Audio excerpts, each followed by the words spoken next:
dica de hoje é sobre os vícios redibitórios. Eu sou o professor Paulo Souza, professor de Direito Civil aqui do Estratégia. Quero deixar os meus contatos aqui de antemão para você, prof.phms lá no Facebook, Instagram e o YouTube.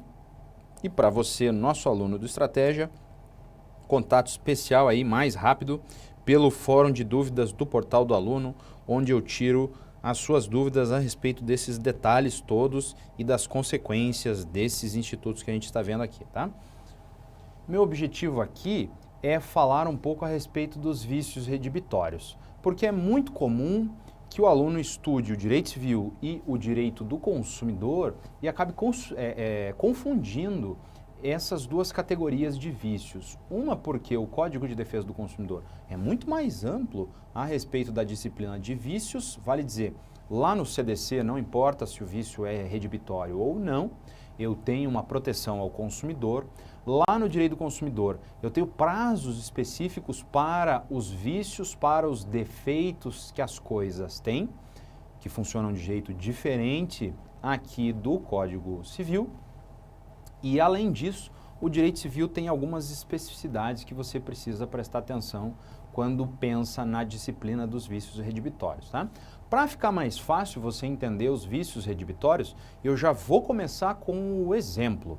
Nós vamos visualizar a disciplina dos vícios redibitórios quando você for comprar um carro usado, não de uma garagem. For lá nesses sites da internet, encontrar o seu carro, quer comprar um carro usado, carro novo você acha que é muito dinheiro desnecessário comprar novo, ou você quer comprar um carro mais legal, mais baratinho, né? Então, você foi lá, decidiu comprar um carro usado pela internet e vai comprar de um particular. Se eu estou falando de garagem, revendedor, concessionária, eu já estou pensando em Código de Defesa do Consumidor porque eu tenho a figura do fornecedor. Não é assim. Estamos aqui num exemplo particular, você com outro particular. Tá? Você vai comprar um carro usado de uma outra pessoa. E esse é o exemplo que você tem que ter em mente quando pensar aqui. Tá? Se você começa a pensar, mas eu comprei não sei o que na loja, pronto, já está descambando para o direito do consumidor. Aí você vai confundir. Tá? Foco aqui no exemplo. Você está comprando o carro, achou, gostou, negociou, comprou. Uma semana depois, bateu na partida o carro, não funcionou mais. Aí você que não entende nada de mecânica falou, oh meu Deus, o que fazer? Esse é um caso típico de aplicabilidade, talvez de um vício redibitório. Primeiro ponto, como é que você vai saber se o fato do carro não ligar advém de um vício redibitório ou não? Ou melhor, o que é o vício redibitório? O próprio Código Civil estabelece de maneira mais ou menos clara o que é um vício redibitório. O vício redibitório é um defeito oculto. Então, o primeiro ponto é esse.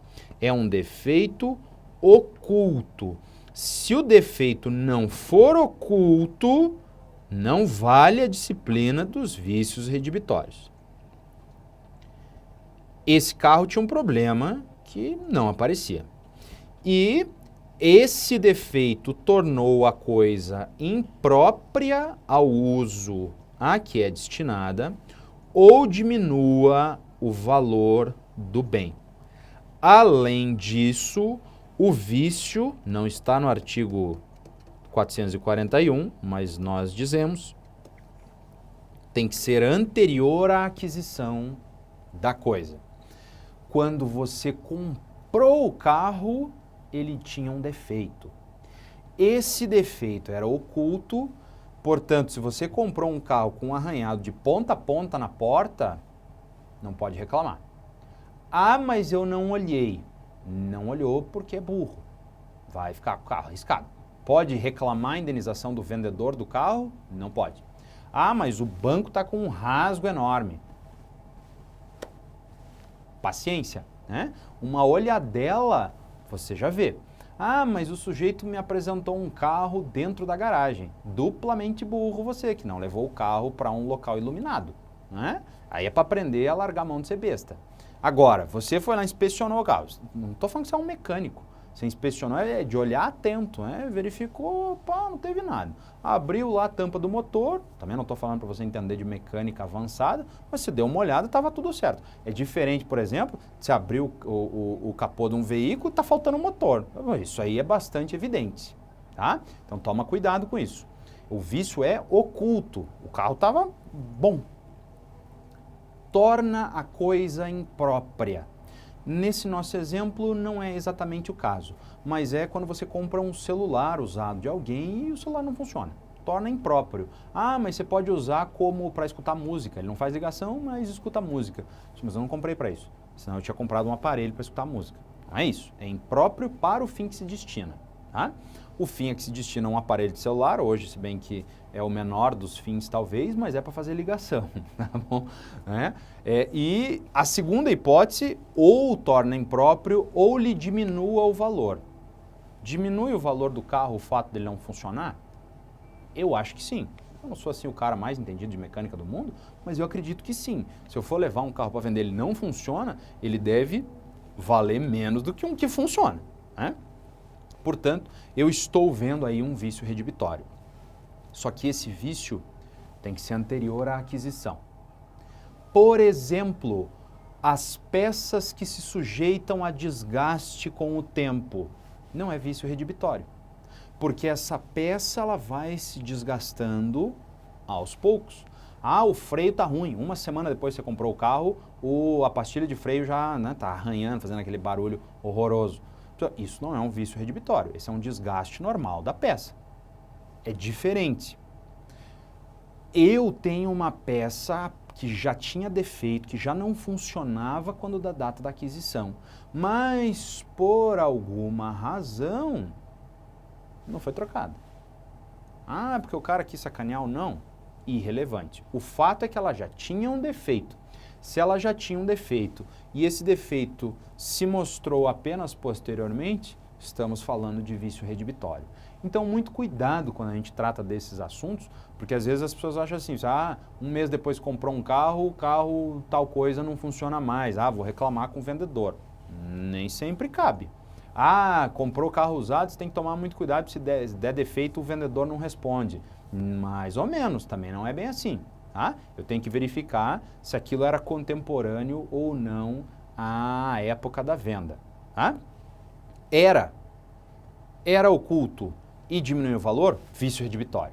Nesses casos, veja aqui, se o alienante sabia, conhecia o vício ou defeito, ele restituirá o que recebeu com perdas e danos. Então, se ele sabia do defeito, vai ter que ressarcir o que recebeu e perdas e danos. Ou, se não sabia, somente restitui o valor que recebeu, mais as despesas do contrato. Isso para o caso de devolução. Eu vou rejeitar a coisa. O carro não funciona, eu não quero mais, eu quero meu dinheiro de volta. Vai receber o dinheiro de volta e as despesas do contrato. No caso do veículo, existem despesas para fazer a transferência junto ao Detran estadual. Eu vou receber o valor que eu paguei, mais o valor que eu gastei para transferir lá no Detran. Só. E se ele sabia? Se ele sabia, ele vai me indenizar pelo valor do carro e pelo valor da transferência, mais perdas e danos. No nosso exemplo, só parou de funcionar. Que tipo de perdas e danos você teve? Nenhuma. No fim das contas, vai dar a mesma coisa. Mas suponha que nessa de bater a partida, o carro, num determinado momento, acionou, mas iniciou um incêndio e ele pegou fogo. E dentro do carro, você saiu às pressas, a hora que começou a pegar fogo, estava, sei lá, o seu computador. Então vai pagar o carro, as despesas do Detran e o computador. Mais as perdas e danos que houver. Então veja, o fato do vendedor saber ou não saber do vício é irrelevante. Ele vai me indenizar pelo valor do veículo de volta, lógico que ele não vai te dar o dinheiro e você vai ficar com o carro, né? Senão é enriquecimento sem causa. Você vai devolver o carro para ele. Não, mas eu quero ficar com o carro, vou consertar, custa 5 mil. Ótimo, abatimento proporcional do preço. Abatimento proporcional do preço. Ele vai te pagar despesas de transferência? Não, porque você não vai devolver para o carro, para ele. Perdas e danos. Você bateu lá na partida, pô, vamos pensar que o fato de forçar a partida estragou uma outra peça do veículo. Então ele vai ter que indenizar pela aquela que tinha defeito, mais aquela outra que deu defeito também. Despesas? Não, porque não teve despesas de transferência. Né? Perdas e danos foram a outra parte do carro. Então veja, analisa a situação de maneira um tanto quanto lógica, né? Maneira de bom senso que você vai chegar a uma solução. Mas o que você precisa lembrar é que o fato dele não conhecer o vício é irrelevante. Ele vai indenizar do mesmo jeito, tá? Sabendo ou não sabendo. Ah, como é que eu vou provar que ele sabia? Isso é um problema seu, não meu. Isso é um problema que vai estar no exercício. O exercício ou vai dizer que ele sabia ou vai dizer que ele não sabia. Ou vai dar um indício de que ele sabia ou não. Fulano de tal, pretendendo vender, numa revisão, foi lá e o mecânico falou que ele ia ter que trocar a peça XYZ.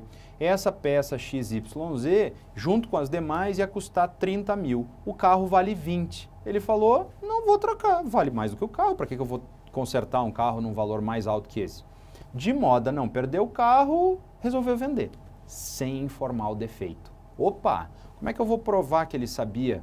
Eu vou lá na oficina mecânica na qual ele fez a revisão e vai estar lá. As concessionárias, né, elas colocam lá, fazem um relatório, o que precisava e o que não precisava. Isso fica dentro de um sistema. Lá no sistema eu tenho apontado quais eram as peças que precisavam trocar. E eu vejo que uma delas era aquela que deu defeito depois. Pronto, provei que ele sabia. Ah, mas ele foi na oficina do bairro do vizinho, o mecânico do vizinho falou e tal, eu não sei onde é que ele fez a revisão. Pois é, aí é um problema seu. Ah? Cada coisa ao seu lugar. Qual é o prazo que ele tem para reclamar desse defeito?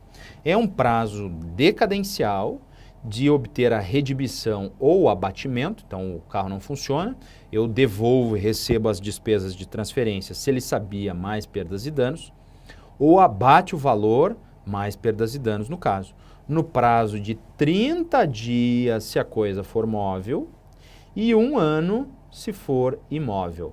Isso é contado da data da entrega efetiva. 30 dias móvel, 1 ano imóvel. Veja, o Código Civil distingue bem durável e bem não durável, como faz o Código de Defesa do Consumidor? Não. Para o Código Civil é irrelevante se o bem é durável ou não durável. O Código Civil distingue apenas se é móvel ou imóvel. Prazo esse contado da data da entrega. Entregou o carro hoje, 30 dias. Ah, mas o defeito só era possível de conhecimento posterior. Aí eu começo a contar da data do possível conhecimento. 3 meses depois, eu levei para uma revisão.